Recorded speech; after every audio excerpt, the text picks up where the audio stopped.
la révolution de la modernité. Faire du Congo un pôle d'intelligence et du savoir-faire.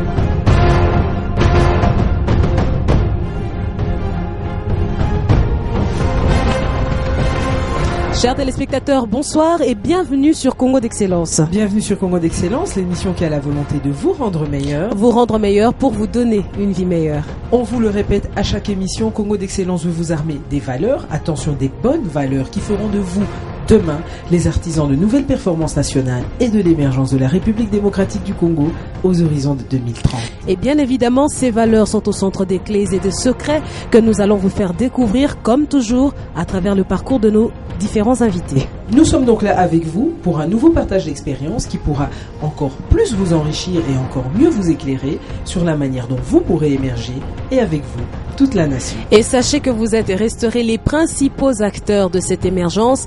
Merci donc à vous d'être toujours aussi nombreux à vous joindre à nous au cours de nos différents débats. C'est donc Congo d'Excellence, l'émission qui a la volonté de vous rendre meilleur pour vous donner une vie meilleure. Bienvenue à tous.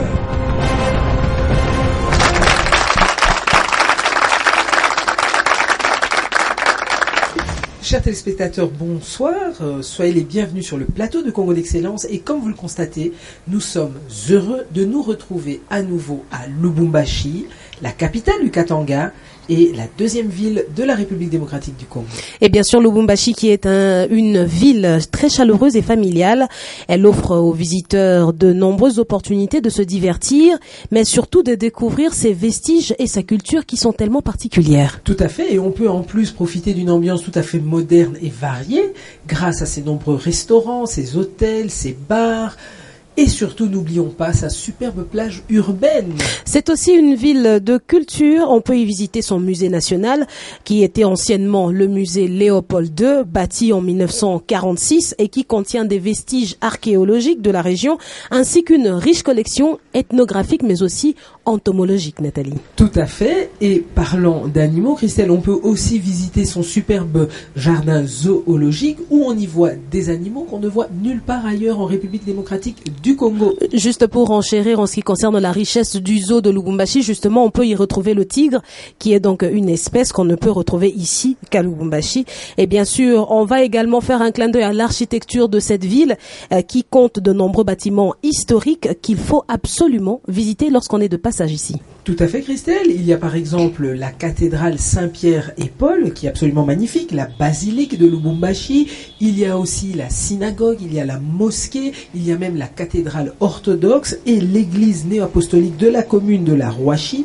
Tous ces bâtiments sont absolument sublimes, mais surtout témoignent de la multiculturalité de cette ville, Christelle. Et surtout, il ne faut pas oublier la mine de l'Étoile, qui est donc le point d'ancrage historique de la ville, dont la cheminée ainsi que le terril constituent un symbole absolu et qui se retrouve d'ailleurs sur différentes monnaies. Mombonda Jekamine. Eh bien, il y a aussi la prison de Kasombo qui a logé pendant 30 ans le prophète Simon Kimbangu et qui est aujourd'hui le bâtiment de représentation provinciale de l'église Kimbangis.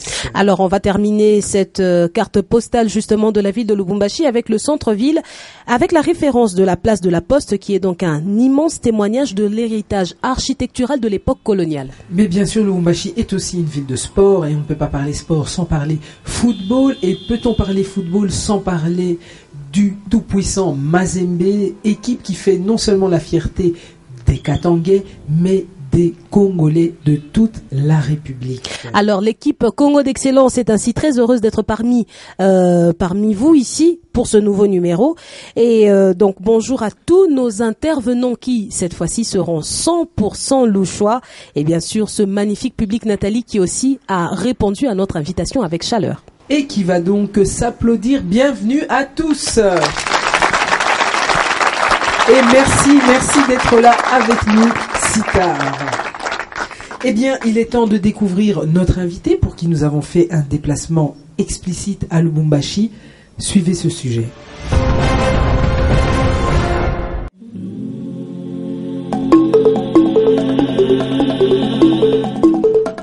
Le professeur Mwala Bakasangana compte parmi les baobabs de l'enseignement supérieur en RDC.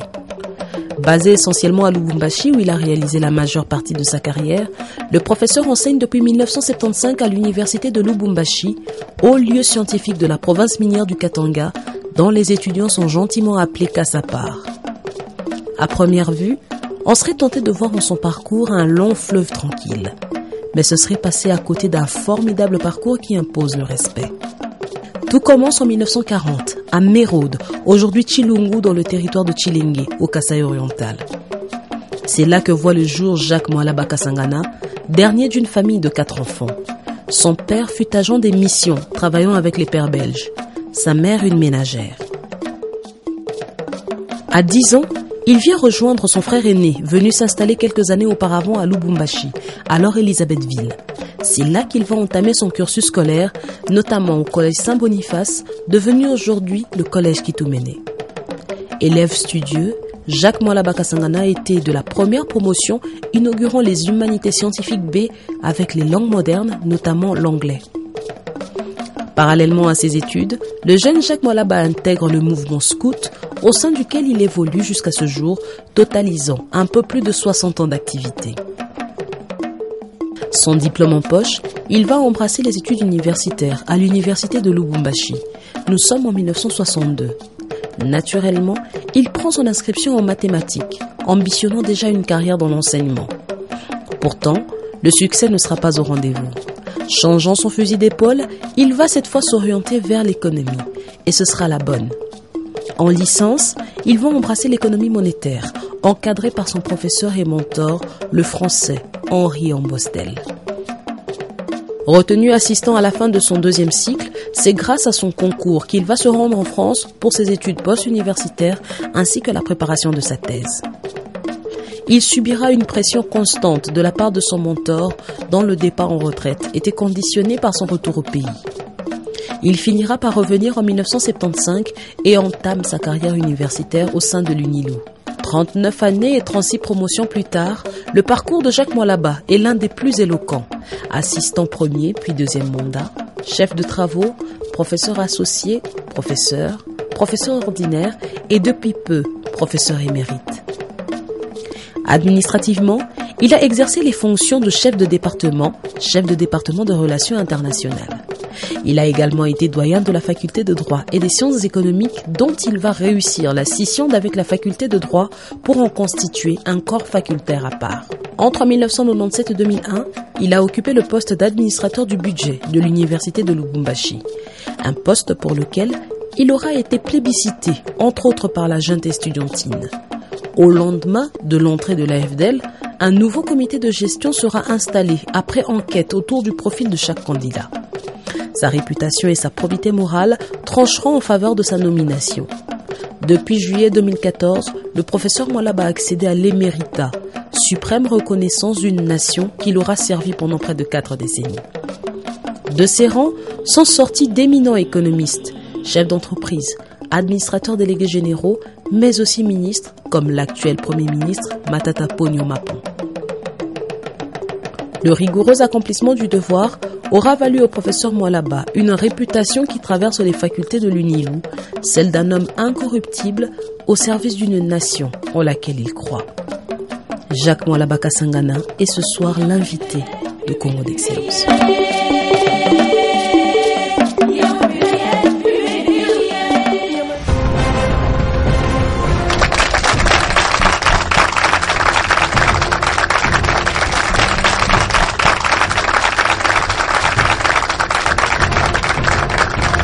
Eh bien, bonjour professeur Jacques Mwala Bakasangana, soyez le bienvenu enfin sur le plateau de Congo d'Excellence. Bonjour. Eh bien, bonjour professeur. Quel plaisir que de vous avoir ici dans cette émission.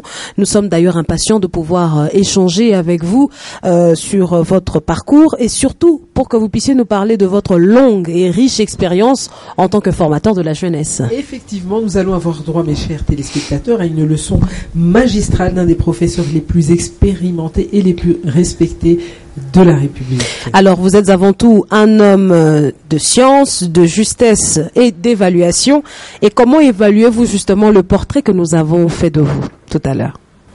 Je suis satisfait, ça correspond largement au profil que je me fais de moi-même. Effectivement, vous avez une véritable passion pour l'enseignement et l'université. Et pour que nos téléspectateurs comprennent mieux le fondement de cette institution qu'est l'université et ses missions dans la société, je vous propose de suivre cet élément. Et bien sûr, c'est un élément qui va nous présenter l'histoire et les principes fondateurs de l'université en tant qu'institution. Suivez. Charles Sanders Peirce, un philosophe américain, a défini en 1891 l'université comme une association d'hommes dotés et privilégiés par l'État en sorte que le peuple puisse recevoir une formation intellectuelle et que les problèmes théoriques qui surgissent au cours du développement de la civilisation puissent être résolus. Une université est un établissement qui fédère en son sein la production, la conservation et la transmission des différents domaines de la connaissance. Elle se distingue en cela des écoles et des grandes écoles qui sont centrées sur la seule transmission d'un domaine bien défini de la connaissance.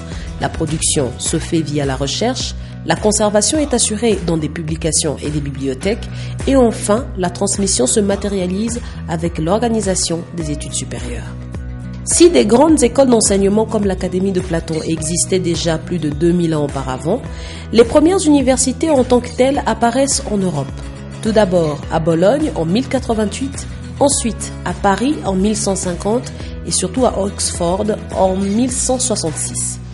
Ce sera le début d'une expansion rapide en Europe puis dans le reste du monde.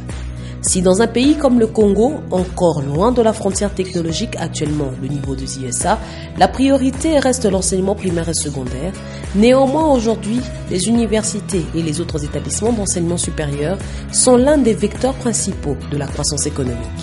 Elle est en effet responsable de la formation des élites et surtout l'acteur principal de la recherche. Elle est à la base des avancées technologiques et du développement industriel. Ainsi, la puissance et le rayonnement d'une nation dépendent beaucoup, on le voit notamment avec les États-Unis, du rayonnement de ces universités.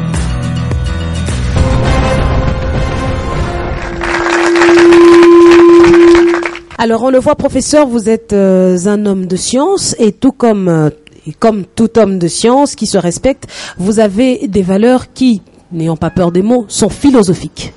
Et bien entendu, donc, parmi ces valeurs philosophiques, on compte la raison, d'une part, ensuite le sens de la mesure, du juste milieu, et enfin, il y a la liberté. Alors, pouvez-vous, professeur, nous expliquer pourquoi ces trois valeurs, notamment la raison, le sens de la mesure, du juste milieu, surtout la liberté, comptent tellement à vos yeux? Pourquoi sont-elles si importantes pour les hommes, mais surtout pour les jeunes d'aujourd'hui? Eh bien, la raison, c'est d'abord le Créateur qui nous a dotés d'elle. Nous devons accepter et mettre en pratique, vivre sérieusement ce don de Dieu qui est la raison. Dieu nous a créés animaux raisonnables comme l'a dit un philosophe grec. Mais pas une raison sauvage, il faut de la raison mesurée. D'où le sens de la mesure pour vous. D'où le sens de la mesure. Ce n'est pas une raison laissée à elle-même, comme ça, en forêt ou une raison sauvage. C'est une raison contrôlée, mesurée. Et bien sûr, il y a la liberté. Et en quoi est-ce que ces valeurs peuvent-elles avoir des contributions sur la jeunesse d'aujourd'hui? Eh bien, la jeunesse, nous voulons une jeunesse raisonnable comme nous a créé le Très-Haut. Et nous nous employons, nous nous appliquons à former et encadrer une jeunesse raisonnable, justement. Merci professeur. Nous allons donc directement passer aux questions de nos intervenants. Et nous allons commencer, Christelle, avec... Nous allons commencer avec la question de Gustave. Professeur, vous semblez penser que tous les hommes sont nés raisonnables. Alors, comment expliquez-vous certaines choses négatives qui font le monde? Je cite la violence, la guerre, l'égoïsme, la destruction de l'environnement, et j'en passe. Tous les hommes sont créés raisonnables, c'est-à-dire que nous avons la faculté d'être raisonnables. mais une raison, comme je venais de le dire, contrôlée, contrôlable. Et ça dit que tous les humains sont raisonnables. Si, nous sommes raisonnables, mais il y a des écarts. Il y a des écarts de conduite. Et c'est là justement l'intérêt et la nécessité de tout un système d'éducation. L'école, des mouvements de jeunes, et même le recyclage des adultes, n'est-ce pas? Nous sommes créés ou voulus raisonnables, mais nous sommes libres également d'utiliser cette raison-là dans un sens ou dans un autre. Et la formation des gens, des hommes, la formation publique, les instructions publiques, c'est justement mettre des garde-fous. Ce n'est pas une raison libre laissée à elle-même. Alors, nous allons maintenant prendre la question de Wivine. Bonsoir Wivine. Bonsoir Nathalie. Merci. Professeur, vous prenez les valeurs dans la mesure dont vous nous avez parlé tout à l'heure. L'appliquez-vous correctement dans votre vie? Si oui, comment vous le faites? Et comment nous pourrions le faire aussi? Merci. Je pense que je peux répondre par oui. Je l'applique, je m'efforce de l'appliquer. Je n'y arrive peut-être pas à 100%, mais dans la majorité des cas, dans ma vie, j'essaie de l'appliquer comme il se doit. Ben justement, quelles sont les méthodes que vous employez? Ces méthodes, je ne les invente pas, je les puise dans mon milieu, dans mon conditionnement moral, intellectuel et même religieux. Je vous coupe, hein. Ouais. On parle de mesures. Alors, la tentation. Je pense que ça vous arrive. Comment résister à une mauvaise tentation? Les tentations sont toujours mauvaises, Nathalie. Non, on peut être tenté de faire le bien, hein, c'est pas mauvais. Mais quand on est tenté par le vice, comment faire preuve de mesure? Un jeune qui a l'appel de la piste de danse, comment peut-il faire? Une tentation, c'est une exposition, c'est un risque que court tout être humain, je crois. Et la vie est pleine de risques. On ne peut pas soutenir que la vie sur cette terre des hommes est sans risque. Il y a toujours des risques.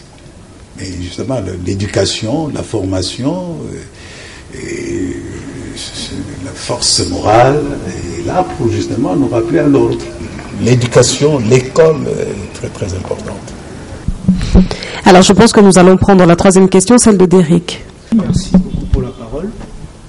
Ma question posée au professeur, c'est que, parlant de la liberté, je demande au professeur s'il peut nous dire, par exemple, si on dit si la liberté des uns s'arrête là où commence celle des autres, pouvez-vous nous donner ses limites et surtout son utilité? Certainement, il y a une limite à la liberté. On nous a créés libres, raisonnables, mais il y a le sens de la mesure également qu'il faut intégrer.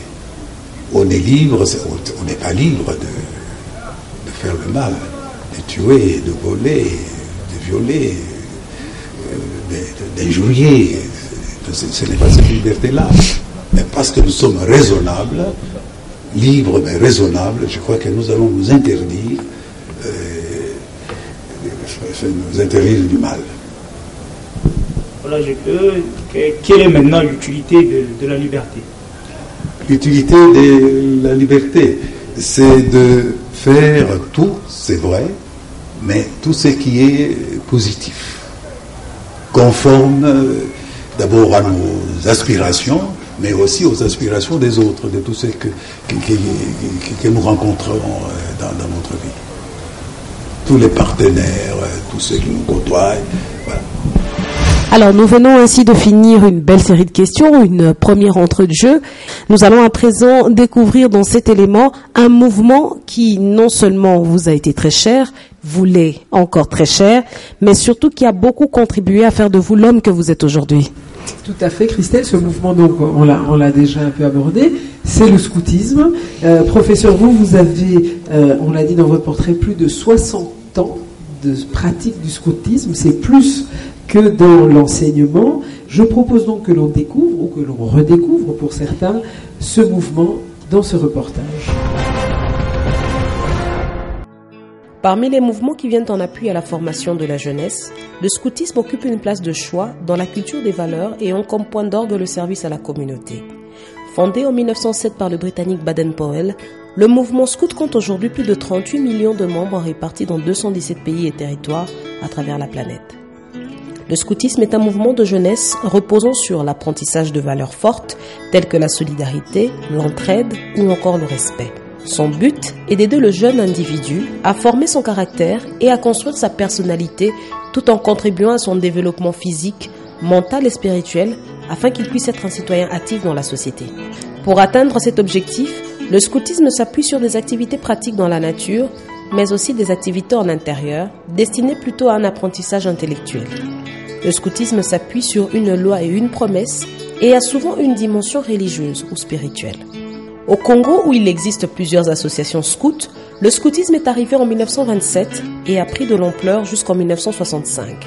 Pour des raisons d'ordre politique, il a connu un coup d'arrêt à cette date pour reprendre en 1990 à l'occasion de la Conférence nationale souveraine qui a de nouveau autorisé le libre mouvement associatif. Depuis la relance du mouvement scout, l'Association des scouts et guides du Congo n'a eu de cesse de s'établir comme un acteur dynamique de l'éducation et du développement dans le pays. Cette volonté est l'héritage d'une longue histoire du scoutisme au Congo, lequel a survécu dans l'ombre pendant les 30 ans d'interdiction des mouvements de jeunesse. Depuis le mois d'avril 2011, le Conseil du scoutisme congolais a laissé la place au mouvement du scoutisme du Congo.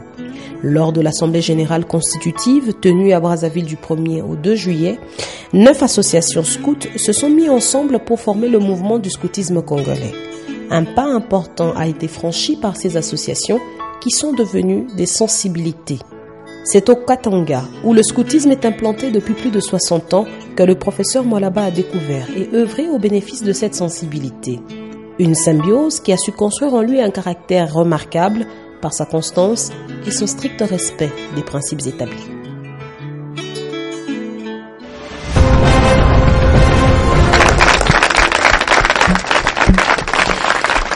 Eh bien, dis donc, je ne le pas que je ne le cache pas, ça me rappelle tant de souvenirs de voir défiler toutes ces images. T'as de la chance, Christelle. Parce qu'en fait, quand je vois ça, moi, je n'ai participé à aucun mouvement de jeunesse, malheureusement, mais je crois que ça m'aurait beaucoup plu. Alors, on l'a dit, professeur Mwalaba, c'est le scoutisme, justement, qui vous a forgé et qui vous a donné, je dirais, ce caractère d'acier, en quelque sorte.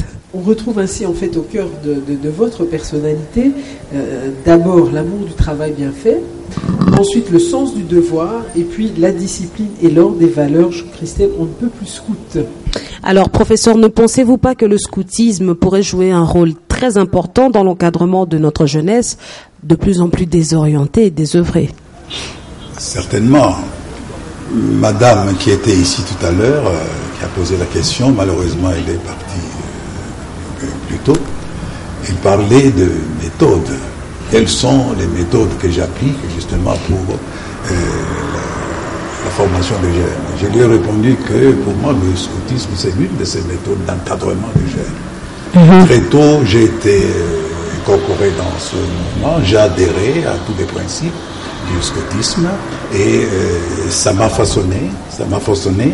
J'ai gravi aussi tous les échelons de la hiérarchie scout. Je suis parti du scout simple, au CP, premier CP, assistant, chef des troupes, chef d'unité, c'est le grade que j'ai actuellement.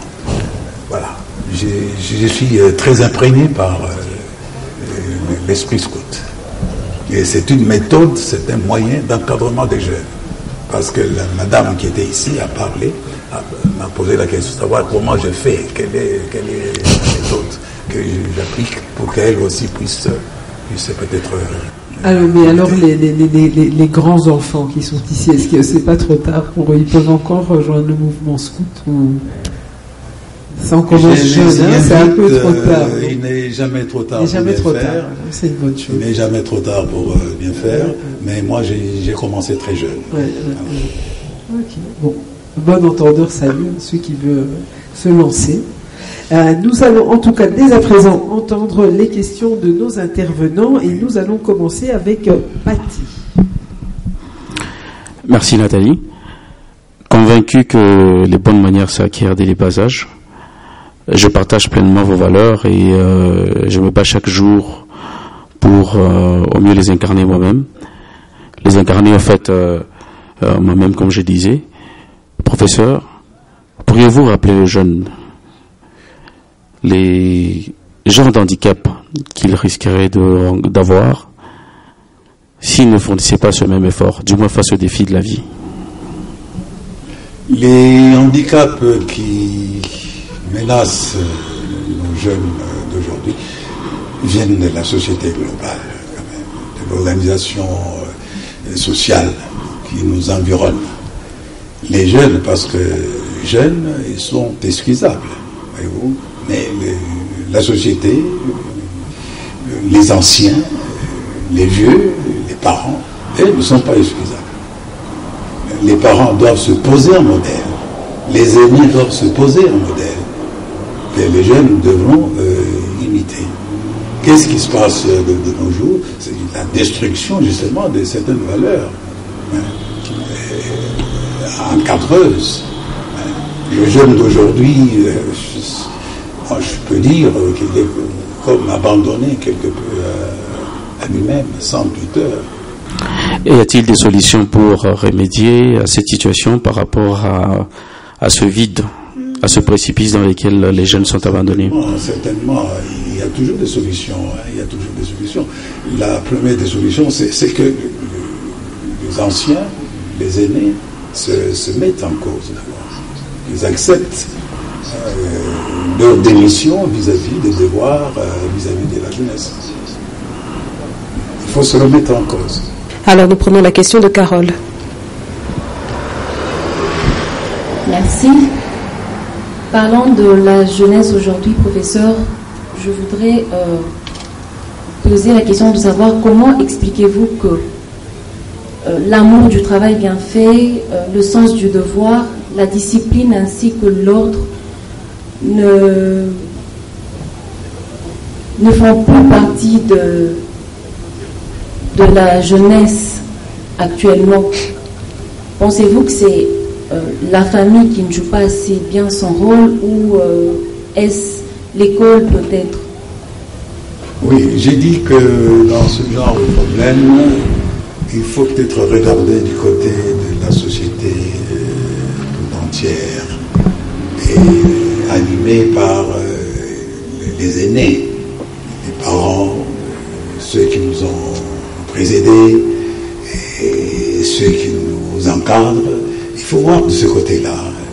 Les jeunes, je crois, ils ont une part, c'est vrai, mais leur part de responsabilité est moindre. Parce qu'ils sont jeunes, par définition, malhabiles et gauches, et ils attendent justement que les aînés leur tracent les chemins, des bons chemins à suivre.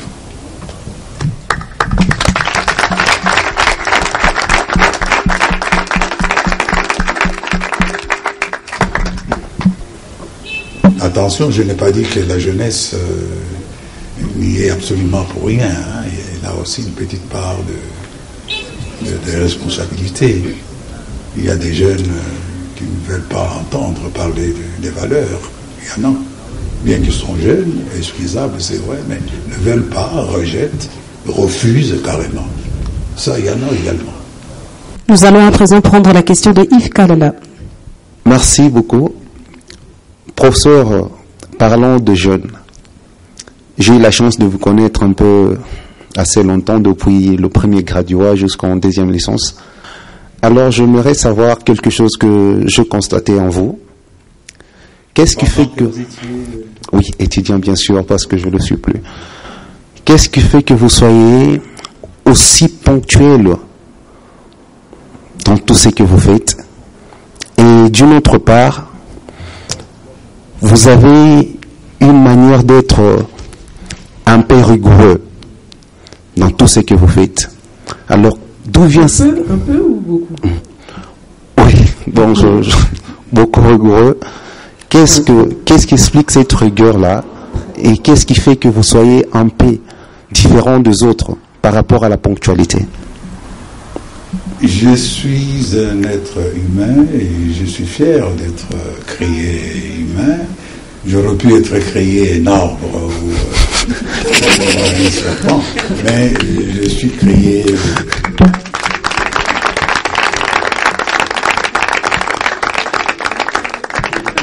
Et en tant que tel, je pense que j'ai besoin de cultiver certaines valeurs. Et qui dit valeur dit quand même un minimum de discipline. Des disciplines. Et j'essaie d'inculquer cet esprit de discipline à tous les jeunes à qui j'ai affaire durant toutes leurs années scolaires et même professionnelles. Oui, un autre aspect, professeur, je vous connais un peu bien sûr, vous êtes trop logique. Ne pensez-vous pas que votre façon d'être logique met une pression en vous, ou soit à d'autres personnes qui viennent vous voir bien sûr? Parce que je me souviens, je peux donner un exemple pour être plus précis. En deuxième licence ici, vous avez affiché l'une de moyenne de vos cours, parce qu'on en avait 3 avec vous, et il y avait 2 codes là pas trop plaisants. Alors un étudiant est venu, il m'a vu, promo, est-ce que tu peux aller voir? J'ai dit non, viens, on va voir le professeur. Il vous a vu, il a dit non, prof, j'avais 0. Donc j'ai pas la moyenne, j'ai 0. Et vous lui avez donné une réponse, 0 c'est une cote nulle. Et vous lui avez dit, si tu ne prêtes pas attention, ça va continuer jusqu'en deuxième session. Si monsieur corrige pas. Oui. Attendez, laissez-le vider son sac. Maintenant qu'il en a l'occasion.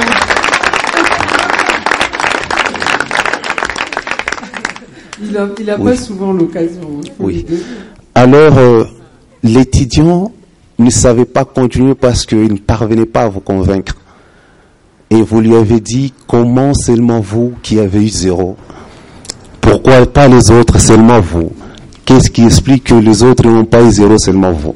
Alors, il ne savait pas quoi dire. Il avait cette pression-là en lui. Et il m'a suivi, j'ai dit non, je vais voir ça en coulisses. Et je me demande, ça ne met pas une pression cette façon à vous d'être trop logique avec les gens? Non, je ne suis pas trop logique, trop... Vous avez traumatisé les choses, professeur. Quand on dit trop, on suggère une exagération. Je ne suis pas trop logique.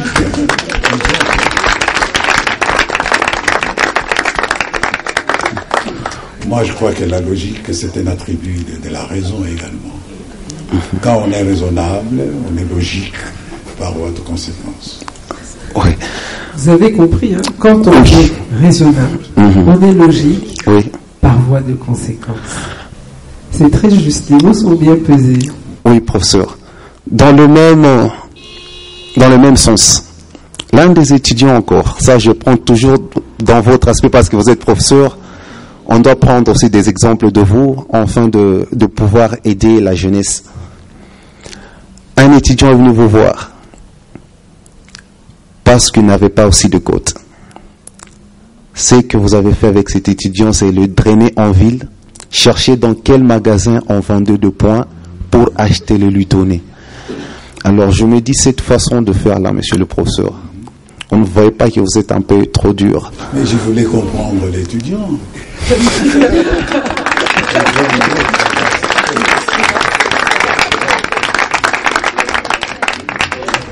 Je voulais voir si ce qu'il me demandait est logique et raisonnable. Aller avec lui à Djambo, chercher dans quel rayon on vend le point, c'est trop dur. Voilà. Et il n'a pas trouvé. L'ironie est un attribut de la raison, n'est-ce pas? Okay. Merci. Merci. Merci beaucoup. Ça mérite des applaudissements.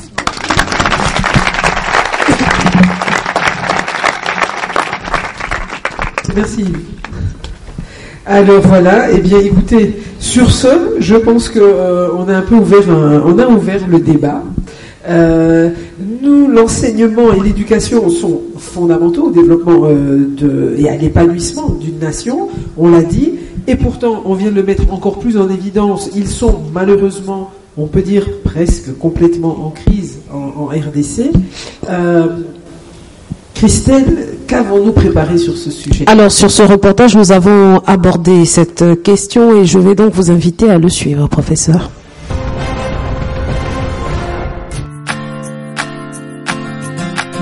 Ce n'est plus un scoop. Il ne fait pas bon vivre dans les universités congolaises.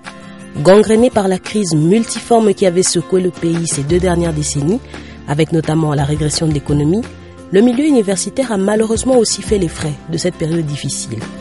En héritage de ce trouble, le produit universitaire congolais est aujourd'hui sévèrement remis en question, avec notamment la rétrogradation de certains titres académiques. En témoignage à cette déliquescence, l'apparition de la corruption dans le milieu universitaire avec la si courante pratique du monnayage des côtes. On entend de plus en plus parler des PST, autrement dit points sexuellement transmissibles, ou encore le passage sur la table d'opération. Ces pratiques immorales, quoique fortement dénoncées, minent la formation universitaire et font l'objet de sévères sanctions si elles sont avérées. Cependant, au milieu de cette effervescence, le professeur Mwalaba a su rester droit dans ses bottes et se bâtir une réputation d'incorruptible. Et cela dans une unanimité qui traverse la faculté entière pour rencontrer l'opinion de toute l'université et non sans s'accompagner d'anecdotes. Oui, les valeurs sont multiples. D'abord, le professeur Mwalaba, depuis que nous l'avons connu à la faculté des sciences économiques, en étant d'abord étudiant, on a vu en lui d'abord l'amour du travail qui caractérise cet homme de Mwalaba. On sait déjà voir que c'est quelqu'un qui a ce souci-là de voir les étudiants apprendre, quitter l'université avec une certaine connaissance. Voilà, c'est quelqu'un qui se soucie beaucoup plus pour les étudiants en matière de connaissances. Dire que le professeur Mwalaba, c'est un grand économiste, ça serait peut-être un diminutif. Parce que non seulement qu'il a formé beaucoup de grands économistes de cette ville et de ce pays, il nous a aussi formés, mais il nous a inculqué beaucoup de notions économiques, mais ce n'est pas limité là. C'est quelqu'un qui vous dit qu'un économiste doit connaître sa science à fond, mais aussi il dit qu'un économiste doit être éthique. C'est-à-dire, on n'est pas qu'économiste, on ne fait pas que l'économie pour l'économie, nous faisons l'économie pour l'homme. C'est un grand formateur. Parce que s'il a déjà produit Matata Pogno, nous pensons qu'il y en a encore d'autres qui viendront après lui. Lui, quand tu demandes le point, non prof, ajoute-moi le point, il te prend dans son véhicule, vous faites le tour dans la ville pour chercher dans quel magasin on vend le point. Si vous trouvez ce magasin-là, il vous achète le point et vous le donne. C'est un professeur qui pousse à bosser. Et chez lui, donc vous avez la cote que vous méritez. Je n'ai jamais entendu qu'il a été corrompu par les étudiants. Dans le cours du professeur Mwalaba, on réussit parce qu'on a travaillé. Il est incorruptible, il ne l'est pas en tout cas. Je suis vraiment fière de lui. C'est vraiment un monument de l'université. C'est un prof qui fait la fierté de l'université de Lubumbashi en général. Nous sommes fiers de lui et nous sommes fiers d'être ses étudiants et nous en serons toute notre vie. Nous sommes vraiment très reconnaissants à ce qu'il a fait de nous. Professeur Mwalaba, bravo pour votre mérita et merci pour tout ce que vous faites pour les étudiants. C'est un beau cadeau qu'ils vous ont fait. Hein. D'habitude, les élèves n'aiment pas leur professeur, j'ai l'impression.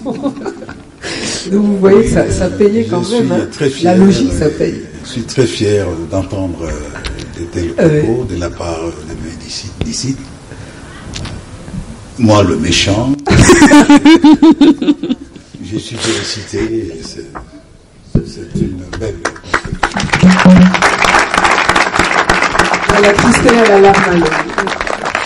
Eh bien, professeur, on voit que c'est un témoignage qui est à la hauteur justement de cette rigueur que vous avez su appliquer à tout état de choses.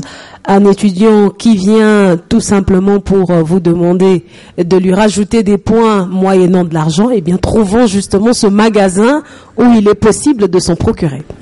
Voilà. Alors, évidemment, à travers ces éléments, cette discussion, ce reportage, on l'a vu, vous n'avez pas peur de jouer les Don Quichotte, c'est important.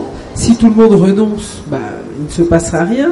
De toute façon, vous n'avez pas le choix, vous n'avez pas d'autres alternatives, puisque vous êtes un optimiste et que vous croyez dans le futur de ce pays, n'est-ce pas? Certainement. Alors, c'est pas facile, parce que visiblement, vous êtes une exception. Comment, je n'ai pas dit exceptionnel, hein, une exception. C'est cela, je ne sais pas le dire. Je ne dis pas que vous ne l'êtes pas, hein, je ne l'ai pas dit. Parce que je ne parle pas à l'endroit de tous les Congolais. Je suis convaincu que quelque part, dans la ville, même ailleurs, dans d'autres villes du Congo, il y a aussi des hommes qui ont la même vision que moi. Je pense. Oui, vous en connaissez quand même. Oui, j'en connais à travers mes maîtres, ceux qui m'ont formé. Oui, c'était des modèles pour moi. Ok, merci. Voilà. Alors, le scoutisme vous aura certainement aussi donné ce que nous avons appelé, professeur, un certain sens de la collectivité, n'est-ce pas, Nathalie? Tout à fait. Et qui dit collectivité dit citoyenneté. Vous avez appris qu'il faut être un bon citoyen et un bon citoyen aime son pays. Et qu'il faut être honnête et au service des autres, c'est-à-dire développer cette capacité à rendre service, justement. C'est d'ailleurs ce qui a conditionné votre attitude, on l'a vu, et vos valeurs en tant que professeur. N'est-ce pas, Christelle? Et bien sûr, on va prendre la question de nos intervenants. Voilà. Alors, je pense que nous allons commencer cette nouvelle série de questions avec celle de Morgane. Aujourd'hui, dans nos universités, on parle souvent de la corruption et c'est monnaie courante. Et donc, je voulais juste savoir comment expliquez-vous personnellement cette pratique de la corruption par certains professeurs et surtout qu'ils font passer les étudiants incompétents ou les élèves incompétents dans des classes montantes. Et c'est vraiment inconscient de la part de ces professeurs-là. Mais comment vous l'expliquez personnellement? Il faut considérer ce genre de choses comme des voies de fait, comme des écarts de conduite qu'il faut réprimer et très sévèrement réprimer. Mais c'est déraisonnable. Pour des professeurs, c'est pas bien. Qu'est-ce qui est déraisonnable? Réprimer. C'est cette inconscience justement. Mais c'est les conséquences, bien sûr. Nous avons parlé d'une dilution de la société globale. L'enseignement n'échappe pas à ça. Mais je soutiens que dans le désordre, dans la dilution, il faut qu'il y ait de l'excellence. Il faut qu'il y ait de l'ordre également. Ce n'est pas quelque part parce que tout le monde vole que vous aussi vous devez voler. Ce n'est pas cela. La société, il faut des éléments sains pour s'opposer au mal, justement. Et donc, vous soutenez que si aujourd'hui la jeunesse est en train de dérailler, c'est en grande partie aux enseignants, c'est-à-dire les formateurs qui devaient bien nous montrer les chemins. J'ai dit tout à l'heure, d'une façon générale, que les parents, les aînés ont une plus grande responsabilité. Vos professeurs sont parmi ces aînés également. Je n'ai pas dit qu'ils échappaient. La preuve, c'est que vous avez pu déceler, remarquer certains professeurs qui commettent des voies de fait. Non, mais là, vous avez décrit le phénomène. Mais on s'interroge sur l'origine du phénomène. Quelle est la dynamique? Vous dites que c'est un déraillement. Mais qu'est-ce qui peut mener à ça? C'est la crise de la société globale. Voilà. Donc eux-mêmes, finalement, dans leurs fautes, sont aussi quelque part des victimes? Certainement. Une société en crise ne peut pas prétendre avoir de belles écoles, de bons emplois, des bons prêtres, des bons professeurs. C'est très difficile en tout cas. Mais dans le désordre, je soutiens qu'il faut toujours de l'ordre. Tout à fait. Donc on va inviter les professeurs et toutes les personnes qui, si effectivement face à la crise, cèdent et décident qu'il est moins important d'être honnête que de satisfaire certains besoins, eh bien il est très important aujourd'hui qu'il puisse y avoir un redressement moral et que chacun sache que ça commence par lui-même. Faites un effort, faites un effort, redressez-vous, parce que cette contribution, aussi petite soit-elle, c'est elle qui va faire la différence pour qu'à long terme, on puisse reconstruire ce pays. Ça ne viendra pas d'ailleurs, ça viendra de l'intérieur, ça ne viendra pas d'une autre personne, ça viendra de chacun d'entre nous. Voilà, merci. Eh bien, je pense que nous allons à présent prendre la question, si Morgane nous l'autorise. Merci. Nous allons prendre la question d'André. Alors, professeur, ma question, je l'oriente plus sur quelque chose qui me tient à cœur. C'est que, pour l'instant, ici au Congo, à présent, on se rend compte que le plaisir de rendre service juste pour rendre plaisir, les gens l'ont perdu. À présent, tout se monnaie. Vous voulez qu'on vous rende un service, naturellement, on vous demande quelque chose en retour.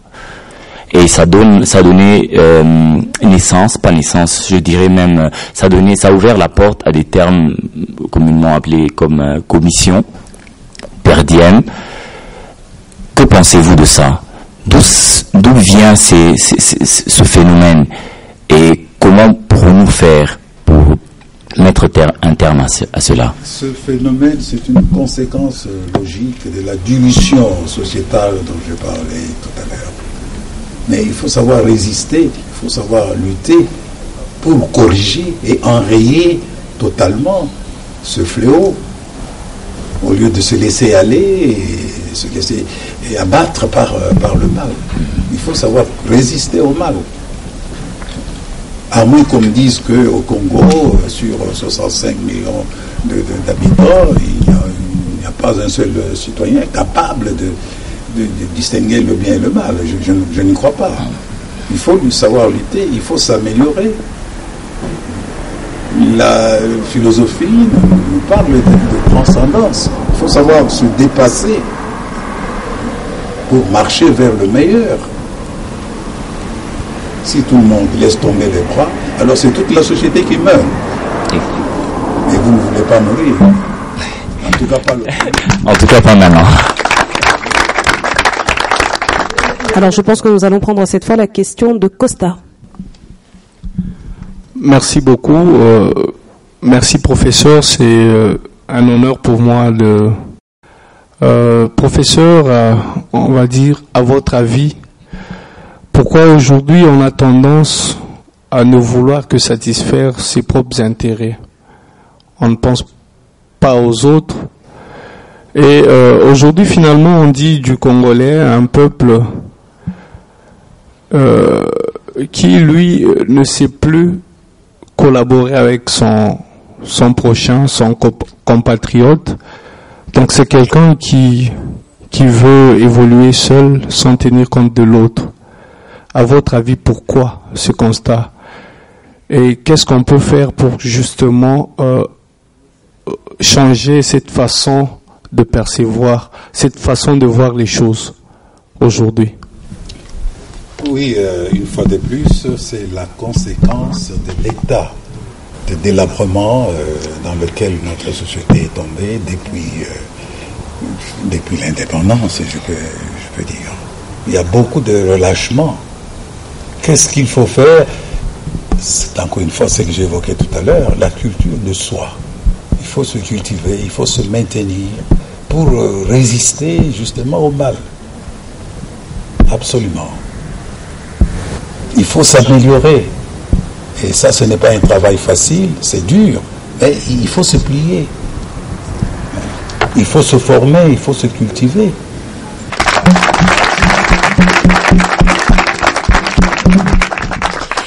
Voilà, je pense que nous sommes à la fin de cette émission et je rappelle également que nous sommes malheureusement à la fin de notre séjour à Lubumbashi. Un séjour qui aura été particulièrement riche, mais surtout très chaleureuse, Nathalie. Tout à fait. Alors, un petit mot de Swahili quand même, on essaye. Lakini, Christelle, je pense que Tunarudi Aléoléo, en tout cas, on espère que l'occasion se présentera. Ça veut dire quelque chose, ce que j'ai dit, n'est-ce pas? J'espère revenir. Voilà. Merci. On m'applaudit. Allez, applaudissez-moi. Merci. Voilà, j'apprendrai d'autres mots d'ici là. Ce fut en tout cas un véritable plaisir, professeur, de vous rencontrer, de partager. Alors, avant de terminer, professeur, est-ce que vous avez un message particulier à adresser à notre jeunesse? On va pas dire le dernier, parce que vous risquez de passer l'arme à gauche. Le message adressé pas seulement à la jeunesse, aux adultes également. Tout à fait, oui. Bon, les jeunes ne doivent pas laisser tomber les bras.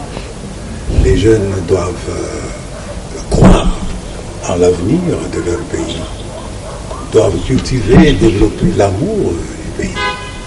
Quant aux adultes que nous sommes là pour accompagner des jeunes, justement, en empruntant les meilleurs chemins possibles vers la liberté et le bonheur, je pense. Ça mérite des applaudissements aussi. Ça me fait passer de mieux.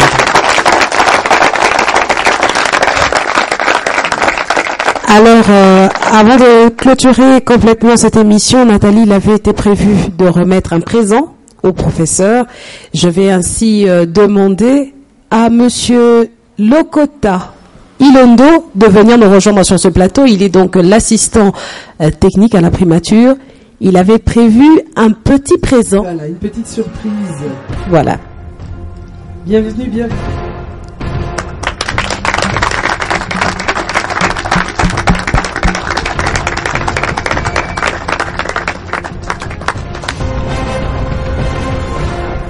Au nom de son Excellence Monsieur le Premier ministre, j'ai l'honneur de vous remettre cette brochure qui est un condensé de tous les textes lus lors de la cérémonie, de votre cérémonie d'hommage qui avait été organisée à Lubumbashi ici le 31 juillet 2014. Et voilà.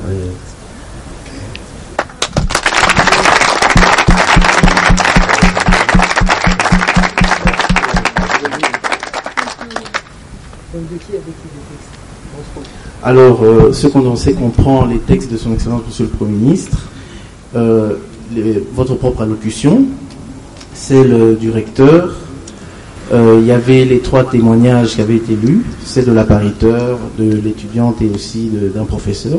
Et enfin, il y avait aussi les 3 exposés, les conférences, les 3 thèmes qui ont été présentés par vos collègues professeurs.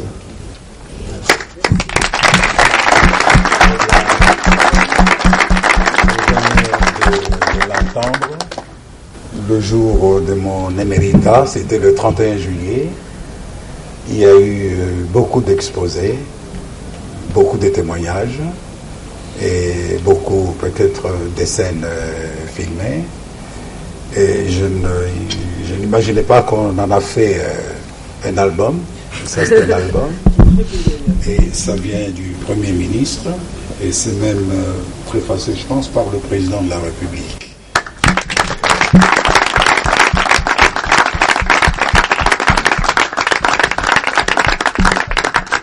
Devant vous, j'ai dit grand merci au président de la République et au Premier ministre, sans oublier tous les membres de son cabinet.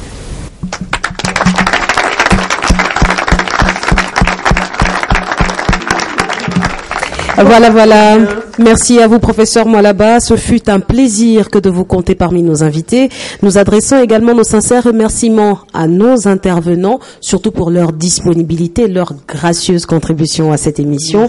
Voilà, et bien entendu, nous n'oublierons pas de remercier les autorités de la province du Katanga qui ont, par leur appui logistique, rendu possible l'organisation de cette émission. Nous les remercions de nous avoir accueillis à Lubumbashi et nous vous assurons, nous avons adoré et nous adorons venir et nous espérons pouvoir revenir. J'en profite donc tout de suite pour remercier le gouverneur de la province du Katanga, Monsieur Moïse Katumbi Chapoué. Nous remercions aussi le maire de la ville de Lubumbashi, Jean-Oscar Sangouza, et nous remercions enfin Christelle. Et bien sûr, on ne saurait clore cette page de remerciements sans compter sur le bourgmestre Gustave Ngoy Kiakamanga, qui a également été d'un soutien efficace pour la réalisation de cette émission. De quelle commune ? De la commune de Lubumbashi, bien sûr.